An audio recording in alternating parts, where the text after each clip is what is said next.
नमस्कार, आप देख रहे हैं अनकट मेरे साथ। और अनकट में आज मेरे साथ एक ऐसे मेहमान हैं जो अपने बेबाक अंदाज के लिए जाने जाते हैं। जी हाँ, मैं बात कर रही हूँ कांग्रेस सांसद जयप्रकाश जी की। आपका स्वागत है जय। धन्यवाद जी। बात कांग्रेस की कर रही हूँ, बात इलेक्शन की कर रही हूँ। और आपके बेटे ने भी क्योंकि चुनाव लड़ा था, और हरियाणा में जो चुनाव के दौरान हमने देखा या जो रिजल्ट आए उसे आप अपनी नज़र में किस तरह से आंकते हैं? देखिए, बात ठीक है आपकी कि जिस तरीके का लोगों के खून और पसीने की कमाई जो एक टैक्स के स्केल में सरकार को देते हैं अपने डेवलपमेंट के लिए, लेकिन मैंने देखा उस धन का दुरुपयोग होते हुए। यानी कि सत्ताधारी दल ने पैसे के बलबूते पर और मशीनी बलबूते पर, जिसको आप मशीन कहते हैं, वोटिंग मशीन, उस पे जनता के साथ धोखा किया और उसमें गड़बड़ हुई। अगर भारतीय जनता पार्टी या देश और प्रदेश की सरकार ये कहे कि इसमें गड़बड़ नहीं है, जब सारी दुनिया ये चाहती है कि ईवीएम को बंद करो और पोस्टल बैलेट और बैलेट पेपर, जैसे पोस्टल बैलेट आते हैं हमारे, ऐसे बैलेट पेपर से चुनाव कराओ। जब पूरी दुनिया में जिस देश ने इस मशीन को बनाया, अमेरिका ने, अब इस पे सवाल उठाने स्वाभाविक है। उसने लाखों मशीन गायब हैं, उसका ये नहीं पता वो कहाँ है। रिकॉर्ड तो रखना चाहिए। नंबर 2, पहले मशीनें लेकर आए विदेश से, अब देसी बना दी गुजरात में। तो इसकी जो चिप है उस पर किसका कंट्रोल है? लेकिन यहाँ आप एक सेकेंड, आप ये देखिए, साइबर क्राइम में, साइबर क्राइम होते हैं, आपके अकाउंट का पैसा, जैसे ही ओटीपी आपका मुझे आएगा और आपका अकाउंट नंबर मुझे पता लग गया, तो उसके बाद आपके पैसे मेरे खाते में जब विदेश में बैठे आ सकते हैं। तो ये जो कांग्रेस के वोट हैं, क्या उसी टेक्निक से दूसरे के बीजेपी के खाते में नहीं जा सकते? मान लिया, लेकिन ये अजीब नहीं लगता है? जहां चुनाव जीत जाते हैं वहां ईवीएम ठीक हो गई, जहां चुनाव हार गए वहां ईवीएम पे ठीकरा फोड़ दो। इससे लोग भी भ्रमित हो रहे हैं। अब लोग भ्रमित नहीं हो रहे, लोगों को पूरी शंका है। और हमने आज नहीं, पार्लियामेंट के चुनाव में भी मैंने कहा था कि पार्लियामेंट के चुनाव में जिस तरीके का हमारा रुझान था हिसार पार्लियामेंट का, तो जीत तो ही मेरी, लेकिन जहां लाखों वोटों से जीतना चाहिए था वहां जीतते हम हजारों में। लेकिन तो ये सब में नहीं करते। आप देखिए ना, ये क्या है, एक स्ट्रेटजी है इनकी। जो साइबर क्राइम करने वाले लोग हैं, तो वो सब में थोड़ा ही करते सबसे ठगी। वो तो जो मेरे जैसा फंस गया, उसे पूछ लिया, ज्ञान है नहीं, कि ताऊ तेरा, चाचा तेरा, अंकल तेरा, ये क्या है ना, एसटीपी आया, इसका ये नंबर क्या है, तेरा अकाउंट। एक दिन मेरे साथ हुई, मेरा अकाउंट जींद में है, तो मेरे पास टेलीफोन आया, बोले आपका जी, ये मेरे पास ये कार्ड नहीं चलाता मैं। बोले आप ये कार्ड चलाते हो? मैं भैया मैंने तो आज तक कभी नहीं चलाया, जिस दिन अकाउंट खुला था मेरा बंद है, मैं उस वक्त एमएलए था। बोला मैं उसको चालू करा दूँ? मैंने सोचा चालू करा दे, माँ करवा दे। बोला आपका अकाउंट नंबर क्या है? मेरे साथ जो ऑपरेट करता है वो लड़का खड़ा है, बोला जी इनको बताना नहीं, कोई बदमाश है। जैसे ही मैंने उससे कहा कि 1 मिनट इंतजार कर, उस लड़के ने टेलीफोन लेकर के इतना धमकाया, और फिर क्या दोबारा मिलाओ। उसी नंबर को हमने दोबारा मिलाया तो नंबर ही नहीं मिला। तो आपका कहना है कि ये पिक एंड चूज करते हैं कहाँ इनको धांधली करनी है, कहाँ नहीं करनी? हाँ, ये सब में नहीं करते। मैं जो आपके चैनल के माध्यम से जनता को बताना चाहता हूँ, सब में नहीं करते। ये पिक एंड चूज करते हैं, तो वहां हो जाती है, और किया है। तो फिर आपने 2 बातें कही। आपने एक तो ईवीएम की बात की हरियाणा इलेक्शन में, दूसरा आपने कहा धन और बल का प्रयोग हुआ। ये बड़ा इल्जाम लगा रहे हैं आप। बिल्कुल गलत नहीं है, सही है। धन बल कहाँ लगा? धन बल मैं बताता हूँ क्या कहा लगा। बहुत से ऐसे उम्मीदवार थे जो इन्होंने इंडिपेंडेंट खड़े किए, तो इंडिपेंडेंट उम्मीदवारों का आप व्यक्तिगत जाकर के जहां जहां खड़े हैं वहां उनके खर्चे देखिए, उन्होंने कितना खर्च किया है।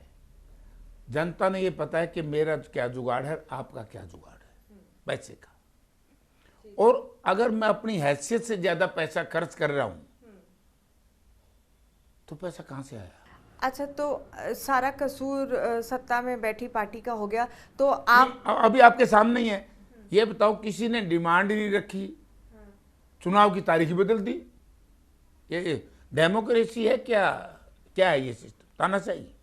अच्छा, लेकिन देखिए, कांग्रेस के अपने ही नेता कांग्रेस को कटघरे में खड़ा करते हैं। वो सत्ता पक्ष को नहीं इल्जाम दे रहे, वो कह रहे हैं कि टिकटों में गड़बड़ी हुई, हम तब हारे। अपनों ने अपनों को हराने की कोशिश की, भीतर घात हुआ, वो तब हारे। गुटों में कांग्रेस बटी थी, कांग्रेस तब हारी। खींचतान चल रही थी, लोगों को ये साफ पता था, इस वजह से कांग्रेस हारी। और आप कहते हैं कि नहीं, धन बल का इस्तेमाल हुआ, कांग्रेस तब हारी, ईवीएम जिम्मेदार है। ईवीएम जिम्मेवार है भाई, कौन क्या कहता है, मैं चक्कर में नहीं बढ़ता। अच्छा, आपको नहीं लगता कि कांग्रेस इस वजह से हारी कि टिकटों में गड़बड़ी हुई? नहीं, कोई टिकटों में गड़बड़ नहीं है। इतनी बढ़िया टिकटों का बंटवारा हुआ है, इस वजह से क्यों? आप ये देखिए, टिकटों में गड़बड़ कहाँ हुई?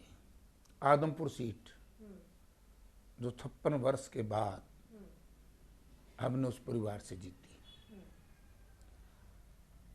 नारनौंद सीट शायद 72 के बाद पहली बार जीती। उकलाना सीट जहां पिछले चुनाव में हमारी जमानत जब्त हो गई थी, वो सीट हमने अब की बार जीती है।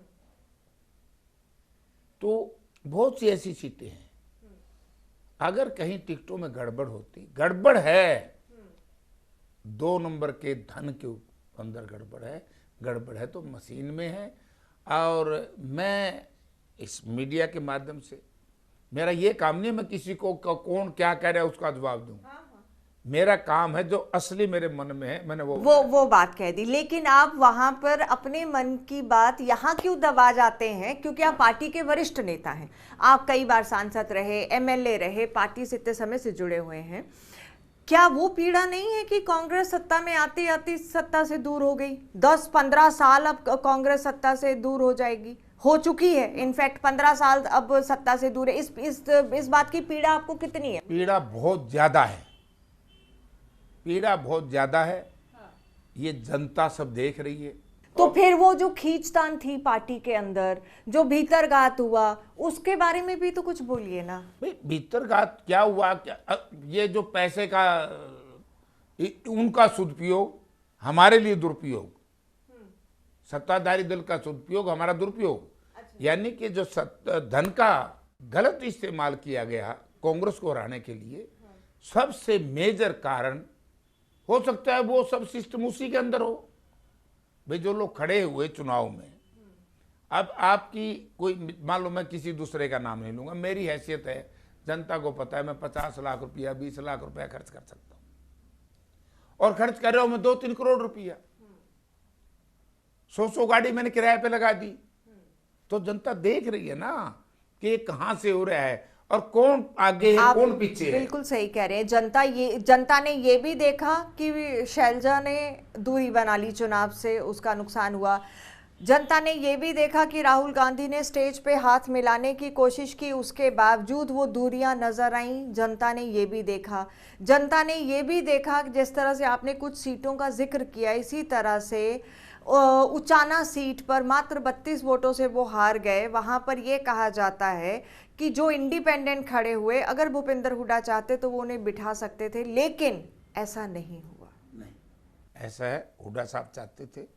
हुड्डा साहब उचाना में खुद भी गए कैंपेन करने के लिए, और हमारे सांसद दीपेंद्र सिंह हुड्डा भी गए, और मैंने भी, जो हमारे प्रभारी थे, ये कह दिया था कि भाई जब भी, क्योंकि मैं वहाँ का एमपी हूँ, और जब मुझे बुलाओगे मैं भी जाने के लिए तैयार हूँ, कैंपेन करने के लिए तैयार हूँ। वो भी, वहाँ भी गड़बड़ यही इसी में हुई है।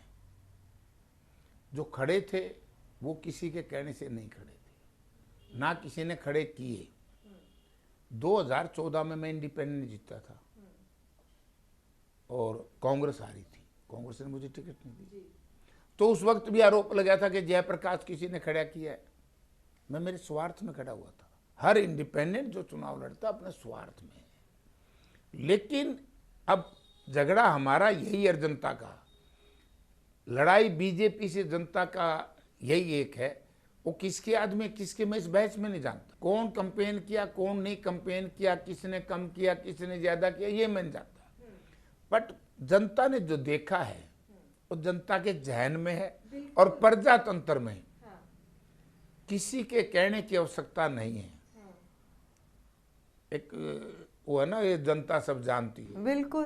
बस तो जनता तो जानती है, आप कहने से गुरेज क्यों कर रहे हैं? आप तो हमेशा खुलकर बोलते हैं। अच्छा ये बताइए, क्या आपकी नज़र में कुमारी शैलजा का दूरी बनाना, भूपेंद्र हुड्डा और उनके बीच की दूरियों ने नुकसान नहीं किया पार्टी का? देखो, ये मैं नहीं कह सकता। कैप्टन अजय ना, यादव ने इस्तीफा दे दिया था इस बात पर कि हाँ वहां पर भी हरवाया गया और ये सबका नुकसान हुआ। कैप्टन की बात कैप्टन से पूछो। मैंने जो बात कही है कि जनता सब जानती है। अच्छा चलिए, आपकी नज़र में सीधा सवाल कर रही हूँ, साफ बताइएगा, आपकी नज़र में ये जो गुटबाजी कुमारी शैलजा और भूपेंद्र सिंह हुड्डा के बीच खींचतान रही, दूरियां रही, इसका नुकसान हुआ? कोई नुकसान नहीं, वो अपना काम कर रहे हैं। हाँ। हुड्डा साहब अपना काम कर रहे हैं, क्योंकि हुड्डा साहब नेता है प्रदेश के। हाँ। तो वो अपना काम कर रहे हैं, वो कुमारी शैलजा अपना काम कर रही हैं, इससे क्या नुकसान है? कोई नुकसान नहीं। अच्छा, लेकिन कुमारी शैलजा ने तो खुलकर इतने इंटरव्यूज दिए, उसका नुकसान हुआ? कहीं गलत मैसेजिंग गई? भाई वो मैसेज का मैं वो क्या, मैंने क्या, जनता सब देख रही है तो पता लग जाएगा हम अपनी पार्टी की बात क्यों कहें। अच्छा एक बात बताइए, हमारी पार्टी का सवाल है, हम क्यों कहें? जनता देख रही है। डेमोक्रेसी में क्या है? डेमोक्रेसी में मेरे कहने से मैं कुछ नहीं हूं। जो जनता देख रही है मैं क्या बोल रहा हूं। हाँ। और जनता ने तो देखा, पूरे चुनाव देखा, आंकलन कर रही है। भाजपा ने दलित महिला का इतना बड़ा मुद्दा बना दिया। देखिए मैं आपको बताता हूं, ये मुद्दे बनते रहते हैं, बिगड़ते रहते हैं, और जो सिस्टम है ये प्रजातंत्र है। कभी कई बार ऐसी चीजें हो जाती हैं। 2012 में अमरिंदर सिंह जी पंजाब के पीसीसी चीफ थे और पंजाब का इलेक्शन हुआ था।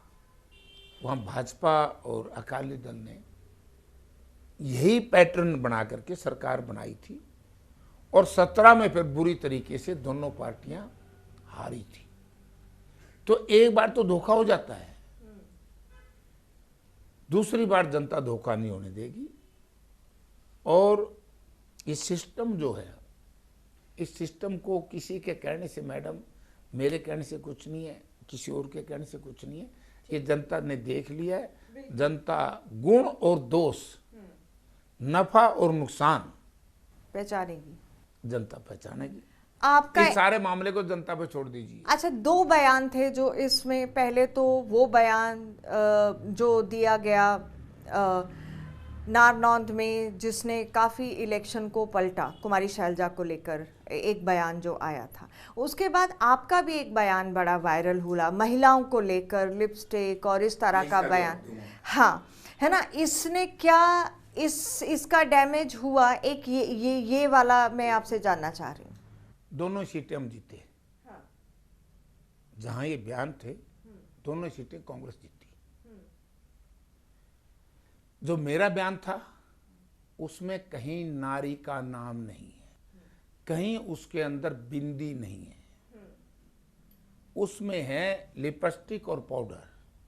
लिपस्टिक और पाउडर का मायना क्या है कि जो नेता धूल मिट्टी नहीं फाकते, उसको शुद्ध भाषा में कह लो चिकने चोपड़े।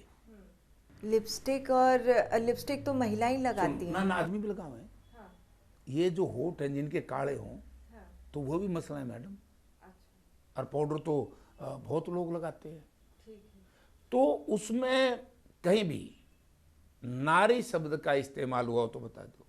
नेता वो लोग जो, मेरा पहले वीडियो बहुत पूरा उसकी स्टडी करो, उसमें कहीं नारी के प्रति एक शब्द हो तो मैं दोषी हूं। जब नारी के प्रति कोई शब्द नहीं है, पे नंबर 2, नारी वहां 3 थी, चलो 2 तो चुनाव ही लड़ रही थी, 2 लड़ रही थी। कमलेश डांडा कभी एक शब्द इस मेरे बयान के ऊपर वो नहीं बोली। तो एक नारी विशेष के परिवार के लोगों ने एक योजनाबद्ध तरीके से भारतीय जनता पार्टी के साथ इसकी साठगांठ सीधी खुली होती है।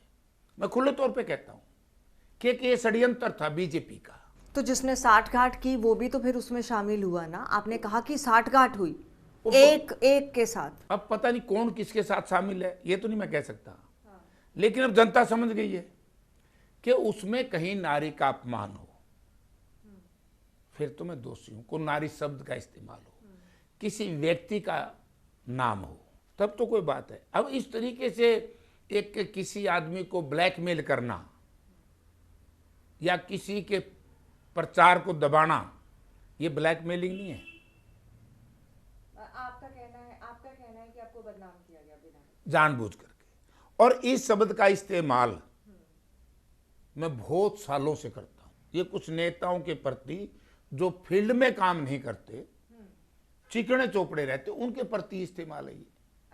नंबर 2, एक जो ये मेरे खिलाफ चुनाव लड़ी थी, जिन्होंने ये सारा प्रचार किया, बयानबाजी दी मेरे खिलाफ, उसके पति ने ये कहा कि ये तो फलां के लिए कहा गया था, इसमें मेरा कुछ नहीं है। वो वीडियो दिखी लोगों ने।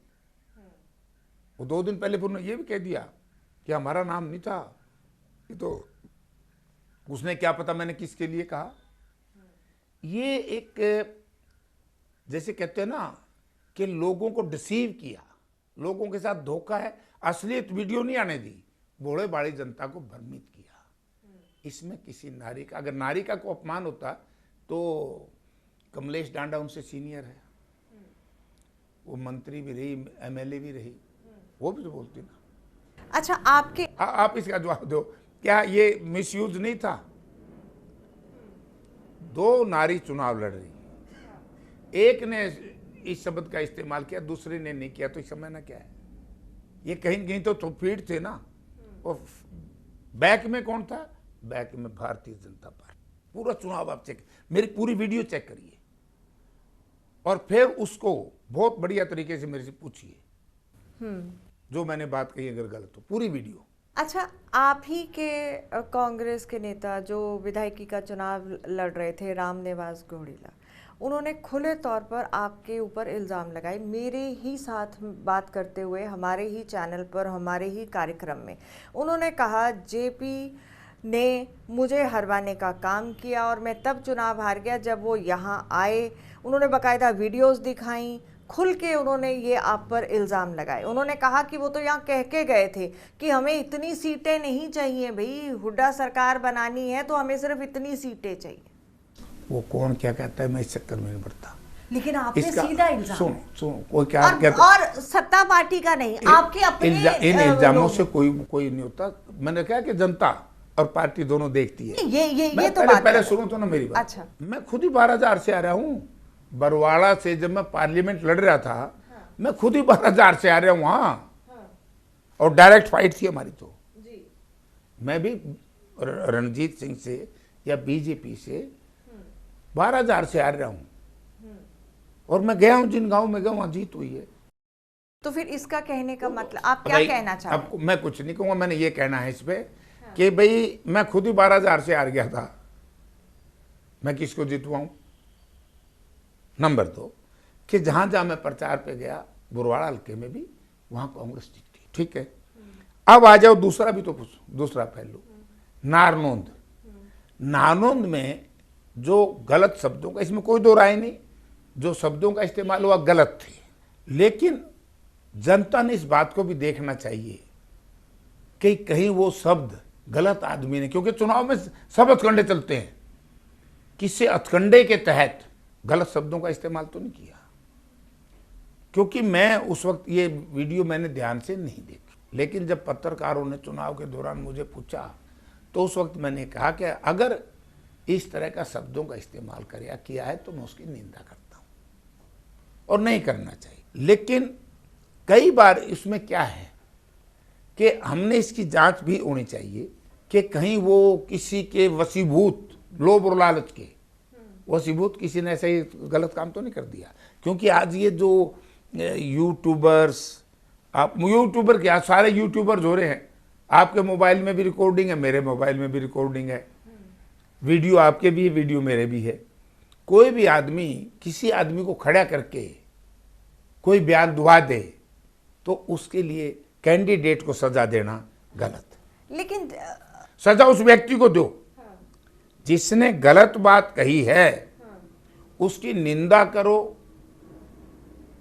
वो अच्छी बात है। लेकिन जयप्रकाश जी, आप कैंडिडेट का क्या कसूर है? आपकी पूरी बातों से लबोलुआब जो निकल कर आ रहा है, आपके जितने भी जवाब आपने दिए मेरे को, मेरे सारे सवालों के, उसमें से ये है कि अकाउंटेबिलिटी कहीं मिसिंग है, जिम्मेदारी कहीं मिसिंग है, रिस्पॉन्सिबिलिटी कहीं मिसिंग है। भाई जो कुछ किया भाजपा ने किया, जो आज सरकार बनाई बैठी है, हम तो बिल्कुल पाक साफ हैं। हमारी बिल्कुल, आप अभी भी वही कह रहे हो कि हम पाक साफ हैं, हमारी कोई गलती नहीं, हमारे नेताओं की कोई गलती नहीं, हमारी गुटबाजी की कोई गलती नहीं। अगर ऐसा होता तो कांग्रेस आज सत्ता में होती। आप ये देखिए, आप ये देखिए, मैं बताता हूँ, आप ये देखिए कि हमारा फर्क क्या है वोट परसेंटेज का। जनता ने हमें बराबर के वोट दिए हैं, केवल शायद 0.6%, यानी कि 4-5 हज़ार वोट का फर्क है। और आपने चुनाव नहीं देखा, मैंने आदमपुर बाई इलेक्शन देखा है। रात को हम चुनाव जीत रहे 2 रात पहले आदमपुर बाई इलेक्शन, और रातों रात में हमारे आदमी अरेस्ट कर लिए, धन बल, जनता बल, पुलिस बल, बल पे बल, जबरदस्ती चुनाव जीत गए। 2 वर्ष के बाद उसी आदमपुर की जनता ने जयप्रकाश को, कांग्रेस को, वहां से लगभग 6,500 वोट से, तो मैंने क्या कर दिया पौने दो साल में, क्योंकि वो बाई इलेक्शन था, सारा सरकारी तंत्र वहां बैठा था, सारी पुलिस वहां लगी हुई थी। आज शायद वो डीएसपी जेल में है गलत आचरण से, जिसने मेरे बेटे को भी, विकास जो अब MLA, उसको गिरफ्तार कर लिया। इससे बड़ा प्रजातंत्र है कहाँ देश में? लेकिन अभी समीक्षाएं की गई, कांग्रेस की हार की, हाईकमान ने भी कमेटियां बनाई, अब एक कमेटी और बना दी गई है जिसको करण दलाल हेड कर रहे हैं। लेकिन अब भी बातें इस तरह की आ रही हैं कि नेतृत्व में हरियाणा में बदलाव होना चाहिए, अध्यक्ष भी बदले जाने चाहिए, कमान किसी और के पास आनी चाहिए, ओवरहॉलिंग होनी चाहिए। आप क्या सोचते हैं, कौन बेटर लीड कर सकता है? देखिए, ये मीडिया के ऊपर जाकर के अंदर हम नहीं कहेंगे, ये हमारी पार्टी का सवाल है, हमारी पार्टी का शीर्ष नेतृत्व और हमारा कांग्रेस का प्रदेश नेतृत्व। आप बच रहे हैं बोलने से, तो दोनों मिलकर नहीं आप बच रहे हैं। कहाँ बच रहा हूं मैं? आपकी नजर में हुड्डा जी को ही कमान मिलनी चाहिए या लीडरशिप? भाई देखो, हुड्डा जी को क्यों नहीं मिलनी चाहिए? आप ये देखिए, विधायकों की अनुशंसा, विधायक तो सब चाहते हैं हुड्डा जी बने। अच्छा, क्योंकि 37 विधायकों में से 32 विधायक उनके पक्ष के, क्या पता 32 हैं, 40, 37 हैं, हो सकता है 37 ही 37 हो। तो जो विधायकों की अनुशंसा नेता वही बनना चाहिए ना। और प्रदेश में मैं आज भी कहूंगा, मास लीडर कोई व्यक्ति है वो भूपेंद्र सिंह हुड्डा है। और भूपेंद्र सिंह हुड्डा को कमजोर करने का षड्यंत्र जो पिछले 10, 12, 15 दिन से चल रहा है, ये sponsored by Bharatiya Janata party. Bharatiya Janata party इतनी पावरफुल उनके स्लीपर सेल हैं, इतनी पावरफुल उनके हो गई स्लीपर सेल हैं कि वो इतना षड्यंत्र रच रही है। षड्यंत्र ना रच दी, ईमानदारी से चुनाव होते मैडम, तो देश में अब की बार भी इनकी सरकार नहीं बननी थी। आप इनके षड्यंत्र कैसे निकालोगे? देखिए, जो षड्यंत्रकारी पार्टियां हैं, षड्यंत्रकारी लोग हैं, जबरदस्त हमारी सरकार मध्य प्रदेश की तोड़ी, आपको खुद ज्ञान है, नहीं तोड़ी हो तो बताओ। राजनीति में अगर केंद्र सरकार, जो फेडरल फॉर्म ऑफ गवर्नमेंट का हमारा फार्मूला है संघीय ढांचे का, उसमें अगर कोई केंद्र की सरकार ये प्रयास करके प्रदेश की विपक्ष की सरकार को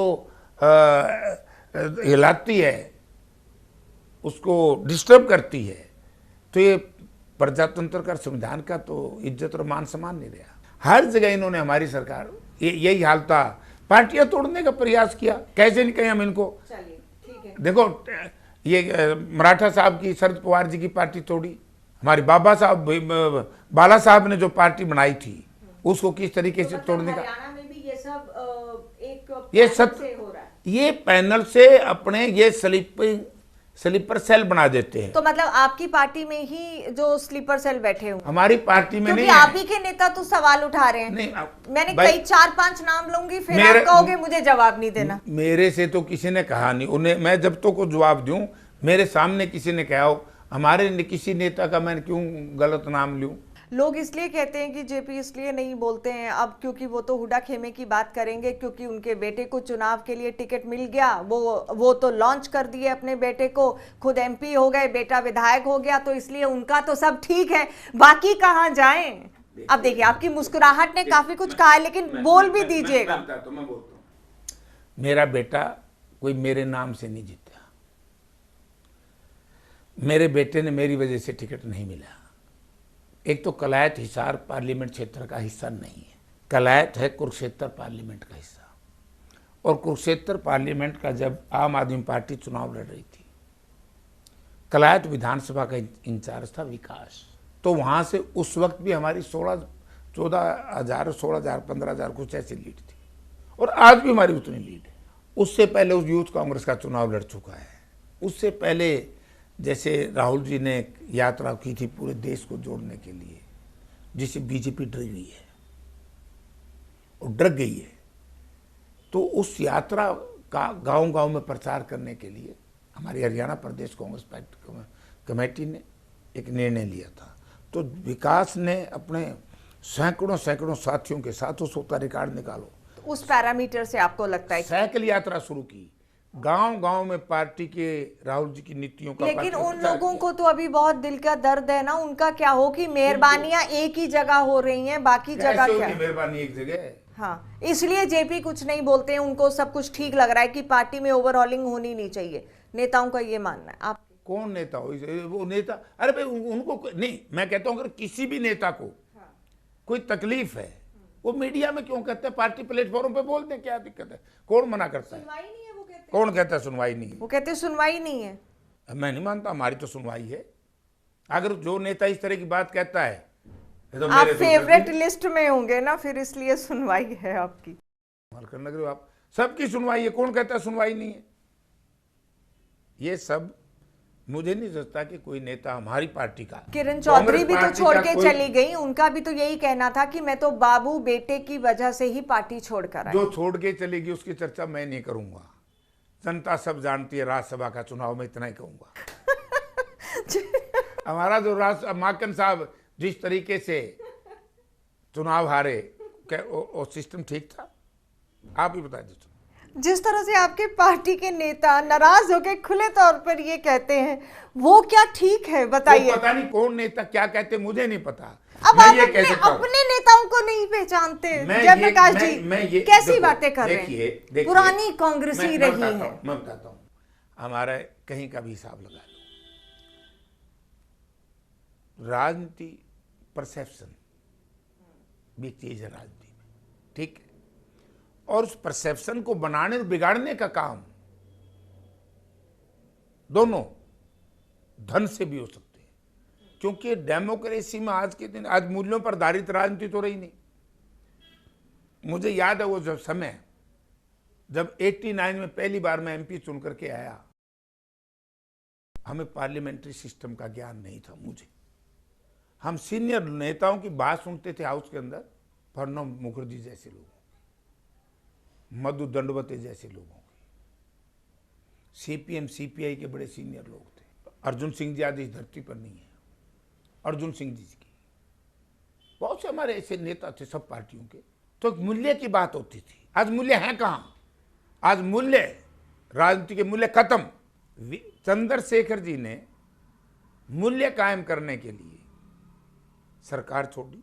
राजीव गांधी, स्वर्गीय राजीव गांधी जी ने, आपको याद होगा, इसको मूल्य बोलते हैं। और मैं आपके चैनल के माध्यम से दर्शकों से भी कहना चाहूंगा, और विशेष तौर से जो सत्ताधारी दल से समर्थित लोग हैं, उनको विचार करना चाहिए।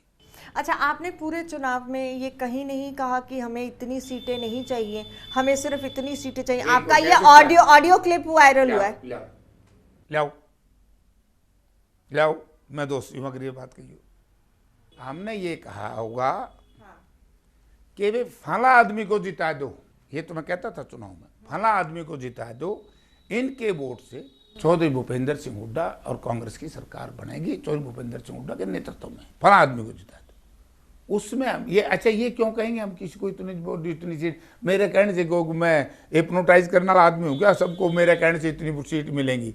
मुझे ना तो भाई मुख्यमंत्री बनना, ना मुख्यमंत्री का कैंडिडेट।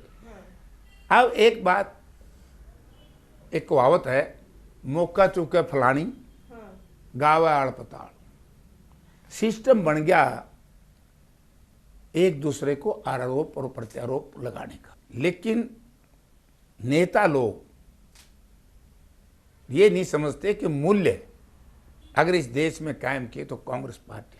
अच्छा, आपकी नज़र में नेता प्रतिपक्ष के रूप में भी भूपेंद्र हुड्डा ही होने चाहिए और लीडरशिप में भी वही आपकी नज़र में आपको लगता है कि मास लीडर हैं हरियाणा में जो पार्टी को आगे लेके जा सकते? देखिए ये सही है कि आज हरियाणा में हमारी पार्टी में मजबूत नेता चौधरी भूपेंद्र सिंह हुड्डा है, इसमें कोई दो राय नहीं, मास लीडर है।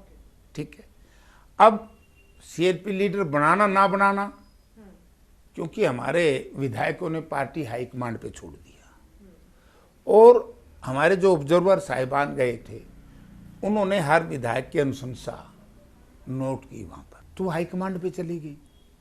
अब इस पे मेरे कहने से ना तो कोई बन सकता ना कोई बिगड़ सकता, वो तो पार्टी हाईकमांड करेगी। मैं उन लोगों की तरह नहीं हूँ बाहर कुछ बोलने अंदर कुछ बोलने। पार्टी के जो मामले हमने कभी बाहर जनता के सामने नहीं रखने चाहिए, ये भी प्रजातंत्र के खिलाफ है।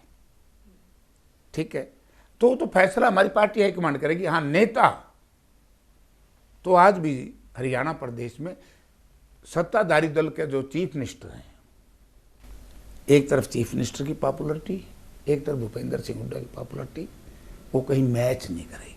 तो ये जो फिर बाबू बेटा की पार्टी करते हैं, आपको लगता है कि ये गलत है? पहला मैंने न्यू बता दो भाई एक बात, और मैं जनता से भी कहना चाहूंगा आपके माध्यम से, बाबू बेटा मुझे कोई ऐसा तो बता दो जिसने ये कहा हो कि मेरा बेटा मर जाए। एक माँ, एक बाप, जो भी नेता किसी भी दल का हो या नॉन पॉलिटिकल भी हो, आप समय किसी की बेटी है तो किसी की पत्नी है, किसी की बहन है। ठीक है, जब एक वाइफ हस्बैंड कोई ये कहते सुनी कि मेरा बेटा मर जाए, चाहे माँ हो चाहे बाप हो, और ये जरूर कहेगा भाई मेरा बेटा, मैं मान लो आईएएस हूं मैं, तो मेरा बेटा कम से कम आईएएस तो जरूर बने, इससे आगे तरक्की करे तो अलग बात है, हर माँ बाप चाहता है।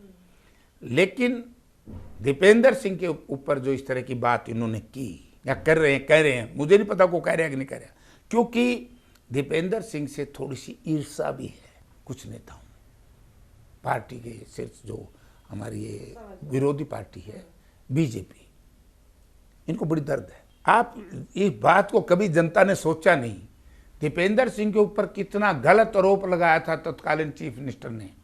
उनकी शादी हुई दीपेंद्र सिंह की, उनकी पत्नी ये भी बता दिया कि इसकी पत्नी इतना जेवर लेके आई लोकसभा के चुनाव में। अच्छा, मतलब ईर्ष्या सिर्फ भाजपा के नेताओं को है, कांग्रेस के नेताओं को नहीं है अंदर? मुझे नहीं लगता कि कांग्रेस के नेताओं को किसी को ईर्ष्या है।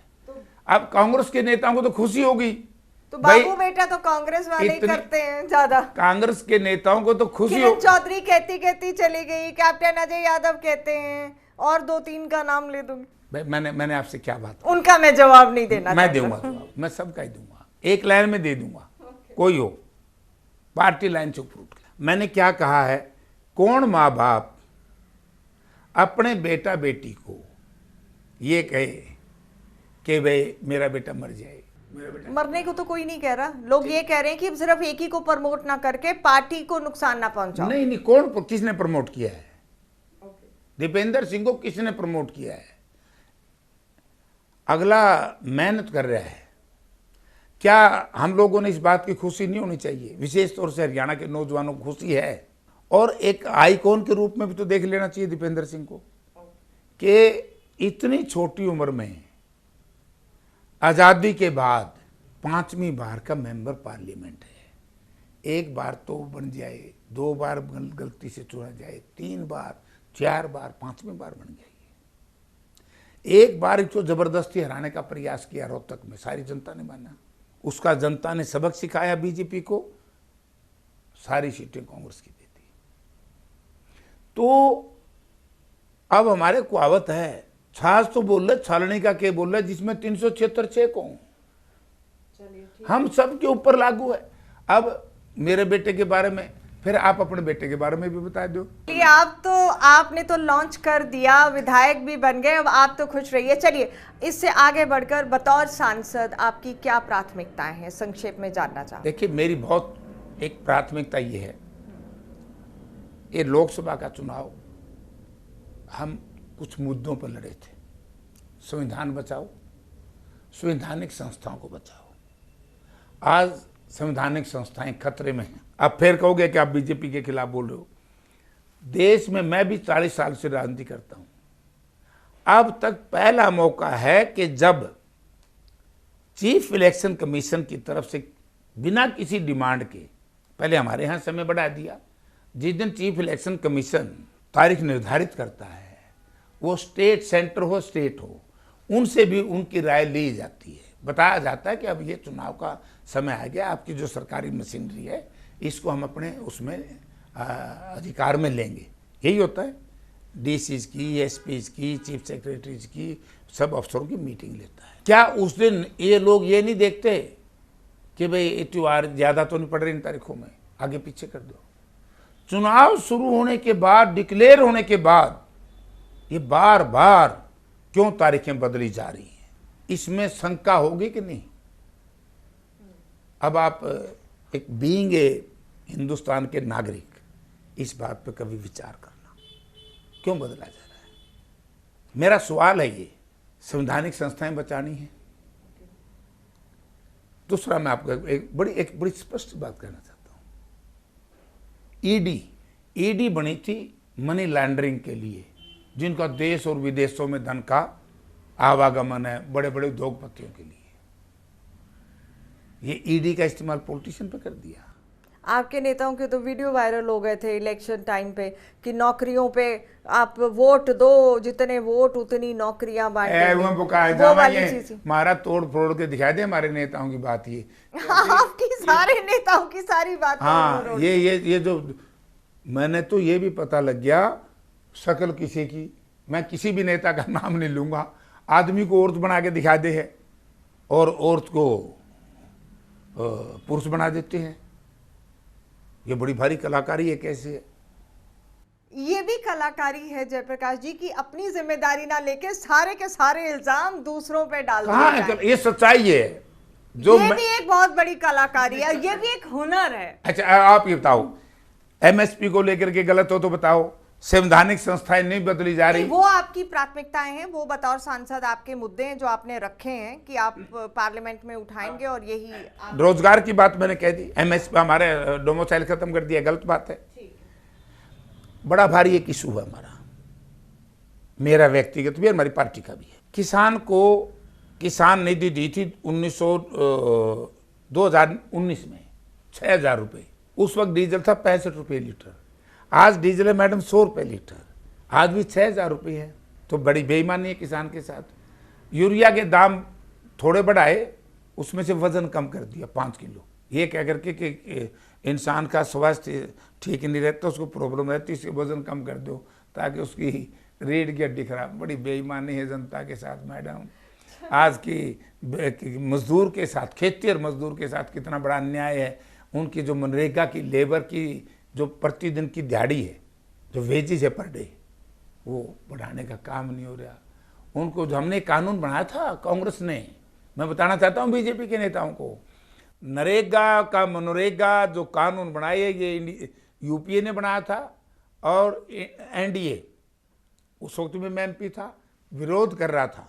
और कोरोना में अगर नरेगा ना होती, वो कांग्रेस का बनाया हुआ कानून ना होता, तो मजदूर की बड़ी बुरी हालत हो जाती। चलिए, बेहद शुक्रिया जयप्रकाश जी हमारे साथ इस कार्यक्रम में जुड़कर अपनी बात रखने के लिए। हालांकि जयप्रकाश जो कि हमेशा ही अपने बेबाक अंदाज में नज़र आते हैं, आज पता नहीं क्यों बातें तो की, लेकिन उसके साथ जिम्मेदारी नहीं, सब कुछ दूसरों पे डालते हुए नजर आए कि भाजपा ने षड्यंत्र से कांग्रेस को हरा दिया। लेकिन ये भी साथ में कहते हैं कि जनता है, सब जानती है। तो हम भी इस पूरे इंटरव्यू की बातों को जनता की अदालत में छोड़ते हैं।